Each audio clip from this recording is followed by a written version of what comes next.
तारीख तय कर दी, समुद्र किनारे इतने बजे आ जाना।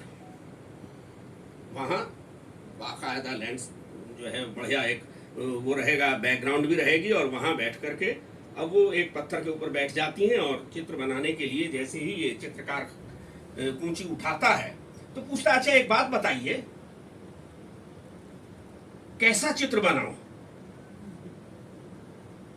कि क्या मतलब? कि मतलब एक तो ये है कि जो आप हैं सो हैं, और एक ये कि मुझे कैसी दिखती हैं। तो उसने सोचा कि शायद मैं और ज्यादा खूबसूरत दिखती होंगी एक कलाकार को। हा?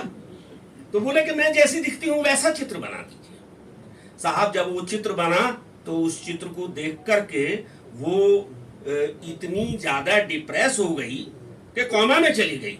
इतना भयानक चित्र। आप सामने से जो दिख रहे हैं, लीपा पोती करके बड़े खूबसूरत दिख रहे होंगे, ये समाज बड़ा खूबसूरत दिख रहा होगा, लेकिन कलाकार की नजर जब उसे देखती है तो इसके चेहरे के दाग भी देखती है। और ये तो ऐसा कलाकार है जो सिर्फ दागों को देखता और दिखाता ही नहीं, हमारे सभी वक्ताओं ने कहा इन दागों की चिकित्सा भी बताता है। प्राय हम ये कहा करते हैं कि अच्छे रचनाकार वो होते हैं जिनकी रचना का एंड ओपन हो, ओपन एंडेड। जब आप कोई सुझाव अंत में दे देते हैं, कोई जिसे कहें कि समाधान अंत में दे देते हैं, तो कहीं ना कहीं रचना सीमित हो जाती है।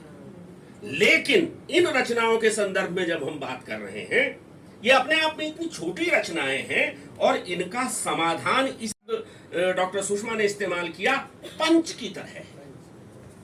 तो ये जो चीज जिसे हम सुझाव या समाधान कह रहे हैं, वो सुझाव और समाधान है, लेकिन एक चोट की शक्ल में है।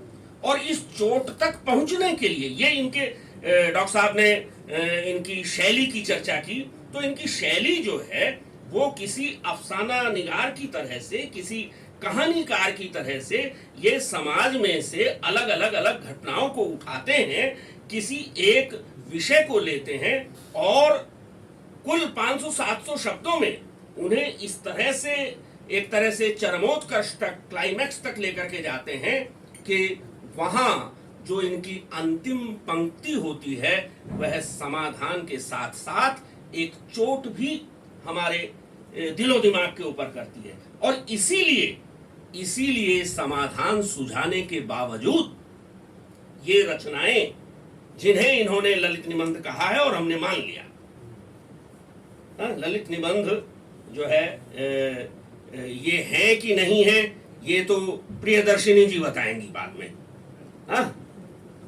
कुछ तत्व होंगे ललित निबंध के भी।